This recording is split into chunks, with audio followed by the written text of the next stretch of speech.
How do you know if your job search is going well? This is a question I get asked a lot in our community because people don't know what a job search should look like. And so even understanding what kind of metrics you should be tracking in your job search, if you're tracking metrics, which I highly recommend you do, can be really overwhelming because people don't know what good looks like. So in this episode, I'm going to go through a gold standard job search. Based on debrief interviews with thousands of candidates we've placed with our biotech clients over the past decade plus, we've identified target metrics that candidates with multiple competing job offers have disclosed. At the end of this episode, you should understand what a successful job search looks like so that you can start to measure up your job search and understand where in the process your metrics maybe aren't aligning so that you can start to fix the root cause. All right, let's identify your current job search bottleneck. When we look at a job search pipeline, it looks like a funnel. So you have your top of funnel activities, which include your networking and your applications. And from there, going into the middle of the funnel, you have your interviews, which can consist of multiple stages. You might have a recruiter phone screen or an HR phone screen. You might have a hiring manager interview, multiple panel interviews, and perhaps you give a talk. And then finally, at the very bottom of your funnel, you're going to have your job offers. So clearly at the top of your funnel, you're going to be casting a wide net. You'll be networking your butt off. You are going to be applying to multiple jobs. And some percentage of those top of funnel activities will bear fruit, resulting in interviews. And during your interviews, you should be advancing through the interview process. And at the bottom of the funnel, hopefully you're getting an offer. Of course, that funnel narrows at each step because there's going to be attrition. Most candidates are not going to apply for one job, have one interview, and get the offer. Most candidates have a few irons in the fire. They're working through multiple interview processes, and they end up with one or two offers if they've done their job right. So with that sort of overview and that picture in your head of how the data should look, it should be wide at the top and narrow at each step. You've got your networking and your applications, you've got your interviews, and you've got your offer at the bottom of the funnel. And if you're watching this on YouTube, I made some hand gestures to make that clear, but hopefully you can visualize that if you're listening to this via podcast. So let's start with metrics at the top of the funnel. If you are not networking to try and get jobs, you are missing a huge opportunity. These days, most successful job searches are attributed at least in part to networking. We have a whole course on this. This is one of our most popular courses. It really takes you through the LinkedIn process, how to build your network, and especially from a biotech lens, because I don't know about you, but I happen to be an introvert. So LinkedIn networking and brand building and all of those things don't come really naturally to me. There's something that I have had to develop over time. It's a muscle I've had to learn to use and strengthen, and you can too. So just to give you a little context, I am a painful introvert. It may not seem like it because I get on camera and I do this podcast and I go to networking events and I do all of the things I need to do to run my businesses, but it doesn't come naturally to me. It is something I work at daily, and it has paid off more than I could ever have imagined. So if you are sitting there dreading the thought of networking on LinkedIn, I assure you it is not as bad as it seems.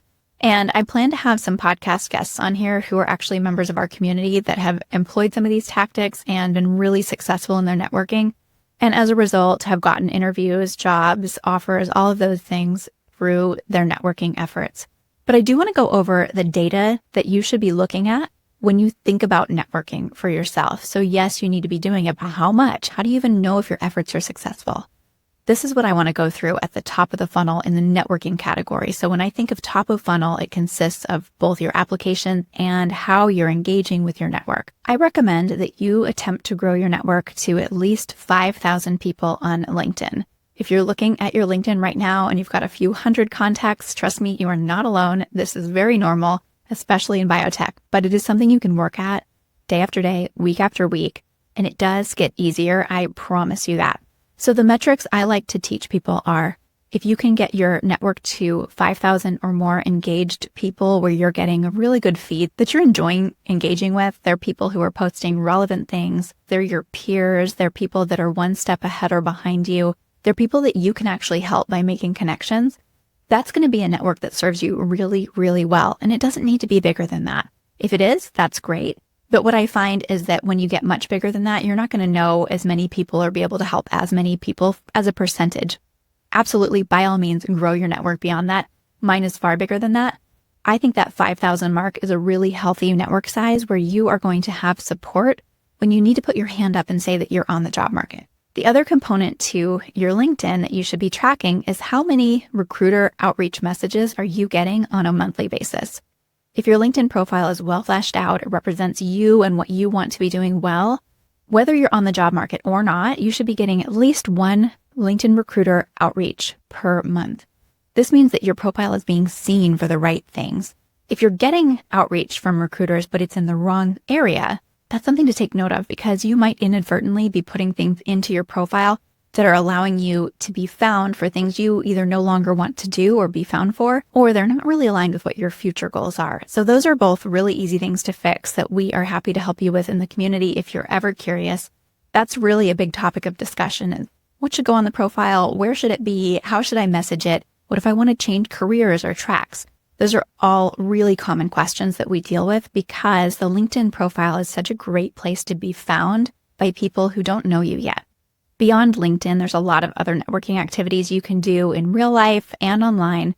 So our free community is one of them. I'll just put a little plug in here. Definitely join that. We have some really great biotech professionals in there that are willing to help people. And we're starting to get enough people and engagement that we're creating geographic pods. So for instance, the San Francisco pod is planning a meetup around a conference that's coming to town next week. So that's really nice in terms of getting off of LinkedIn. Sometimes you want a little break from LinkedIn or you want to see what else is out there in a different way of engaging.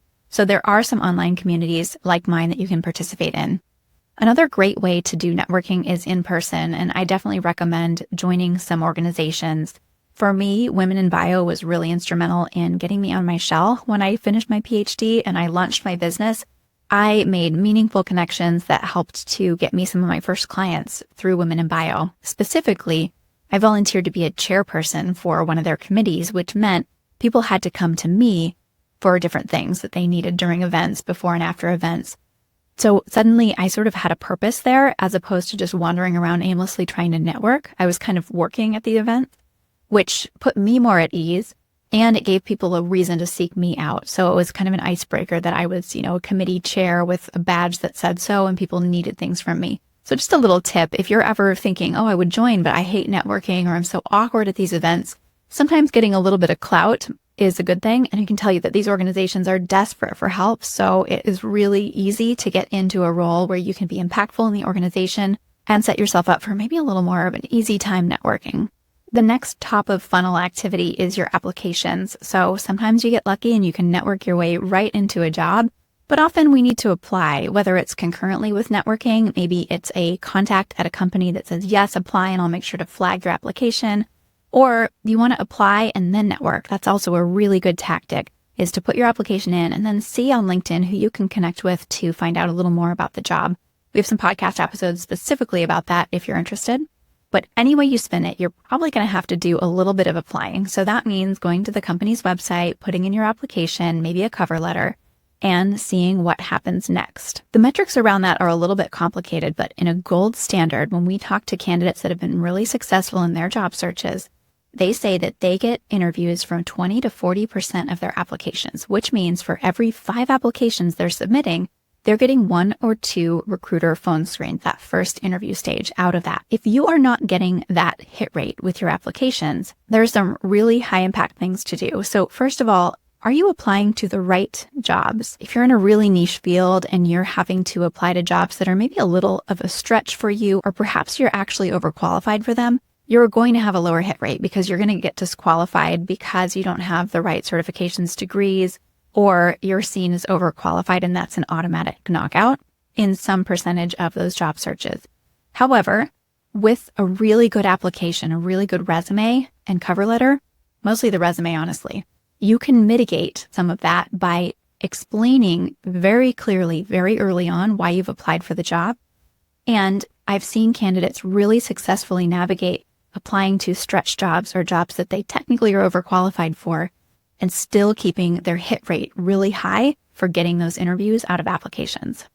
Resume writing is an art. It's another muscle that you will need to learn to use and strengthen. And if you do, it will make you unstoppable in your job search because a good resume document will clearly and immediately convey your value proposition and exactly why you are the right person. You're the one I've been searching for this role.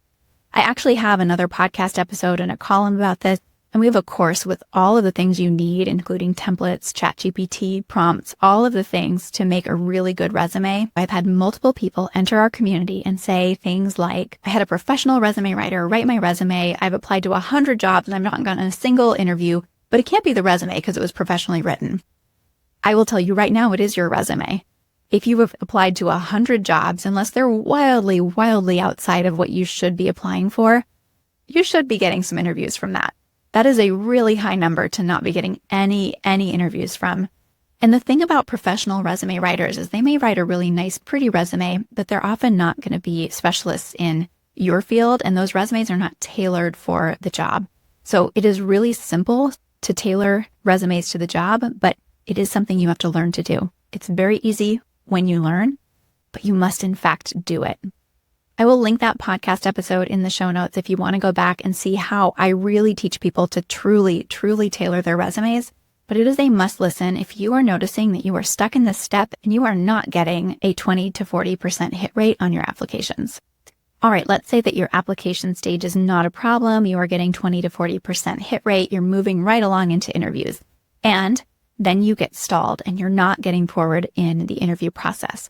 What is a good ratio for moving forward in interviews? Well, from our successful candidate interviews, what we found is that 50 to 75% of the time you should be moving forward. So let's look at a funnel that starts with 10 recruiter phone screens. If you are having 10 phone screens with recruiters, you should be moving forward to speak with a hiring manager after 5 to 8 of those conversations. You should then be getting 2 to 4 full panel interviews and 1 to 2 offers. So that should be your ideal funnel, right? You've got 10, you've got 5 to 8, you've got 2 to 4, and you've got 1 to 2. If you're multitasking, I recommend pausing this and writing those numbers down so that you get a good idea as you're tracking your progress through your job search of what to be looking for in the interviews. If you're not moving forward at that pace, this means you have some work to do to polish up your interview skills, which is totally normal. It is hard to be a good interviewer, but there are some really key tricks that you can start to employ and practice so that you're a lot more confident and polished in your interviews. Now, when I say we've spoken with all these candidates and done debriefs after their successful interviews and offers, and we're hiring them for our clients, what is really apparent is that some people just really come naturally to the ability to be good interviewers. And does that translate into their job success? Maybe, maybe not. What it does translate to is a really smooth process through the interviews if they just have a little bit of natural charisma, naturally are good at answering questions, and are naturally good at seeing the big picture and how they would fit in and have a major impact in the company within that big picture. That is something you can learn to do if you are not naturally good at it, if you're not born with that natural ability to just excel and shine in interviews. Every single person can get better at that. And there are specific techniques to do that. So if you're hearing this and thinking, oh, I'm so bad at interviewing because I'm not progressing at that pace, not even close, pause, take a deep breath. It is okay. This is something that can be learned and you can learn it. We work with a lot of folks in our community about this very topic, and we've seen a lot of great improvement in people getting jobs as a result. So don't despair. It is something you can work on if you're feeling stuck at this stage. All right, now we're at the very bottom of the funnel and we are at the offer stage. And the metrics here are actually around your offer negotiation. So let me just say this. You should be negotiating for something at the offer stage. It shows a lot of initiative. And it's funny because all of the HR folks that I work with, we would love it if candidates didn't negotiate, just accepted the offer, started work, all that. But we also kind of question it if they don't negotiate for anything. It's just something that you expect candidates to negotiate, especially the good ones that came through this process really strong. We just know it's going to happen. So often I'll try and head it off by getting on the phone with the candidate before I prepare the formal offer and saying, look, I want to create an offer that you're going to be really happy with. What do you need? And we'll have a really nice back and forth, and I will try to create an offer that doesn't need negotiation only because they've negotiated up front. But most candidates are going to find themselves in a situation where they are presented with an offer. Maybe it's verbal and written, and maybe it's just written. But in any case, they have an offer in front of them that they haven't gotten to pre-negotiate. And then they panic. So what are the metrics here? What do you need to know? This is a big topic, and we have a whole course just on this. What can you negotiate? What can't you negotiate? How should you negotiate things? Templates, all of that. But what I can say very briefly here is that you should be able to secure an additional 1 to 5% on top of whatever offer they've given you. Now, this is total comp, so it may come in the form of signing bonuses, it may come in the form of intangible benefits, it may come in the form of commuter reimbursement or parking spaces. So there are a lot of ways to find this money, but you should not just be signing an offer without a little bit of negotiation if you haven't done any of the pre-negotiation work. When I'm talking about 1 to 5%, just to put that in perspective, for every $100,000, you should be getting at least $1,000 to $5,000 extra in the form of some type of total compensation. So don't leave money on the table at this stage. It actually is really meaningful for your career. There's a lot of research that shows that people who are high earning later in their career were good negotiators early in their career. And that negotiation skill compounds on itself. If you find it really, really challenging or scary to negotiate for an extra $1,000 in your first job, well, when you get 20 years down the road, you'll be so grateful that you have the experience negotiating the smaller sums earlier in your career so that you are prepared to go in and negotiate your worth when those numbers get bigger and bigger. And trust me, the executives that I have hired are good negotiators when it comes to their salary, and we don't begrudge them that because we know they're going to negotiate just as hard on behalf of the company as they do for themselves. I remember a long time ago hiring a head of business development for a client, and the CEO actually pulled an offer from our leading candidate because he didn't negotiate anything. And our CEO looked at that and thought, he's not going to negotiate hard enough in his role if he's not negotiating for himself. It's a really interesting perspective. And when I look back on that, it makes a lot of sense because this CEO was a veteran CEO. He'd seen a lot of business development people, and he was flabbergasted that this person didn't ask for more money for something. And going into an aggressive round of funding we needed to raise, he wanted a bit of a shark in that role who would go in and negotiate their butt off on behalf of the company. So keep that in mind, just food for thought. These early negotiations will set you up really well for later in your career. All right, I just want to sum things up for you concisely here. You are looking at a funnel for your job search, and just like anything, there is data that we can apply to this process. I love data. Scientist at heart, I'm guilty as charged. It is something that as scientists, we forget that we can actually apply data to lots of things in our lives. So let's run through the funnel one more time. At the top of the funnel, you have your networking activities and you have your applications. On the networking side, your goal is to cultivate a network eventually of at least 5,000 people on LinkedIn and be doing things like joining committees, joining groups, doing things outside of LinkedIn that also further your network building. And if you're applying for jobs actively, we're looking for a 20 to 40% hit rate, meaning that for every 5 jobs you apply for, you should be getting interviews for 1 to 2 of those positions. That's your top of funnel. The next step is your interview stage. And there we're looking for 50 to 75% hit rate at each interview stage.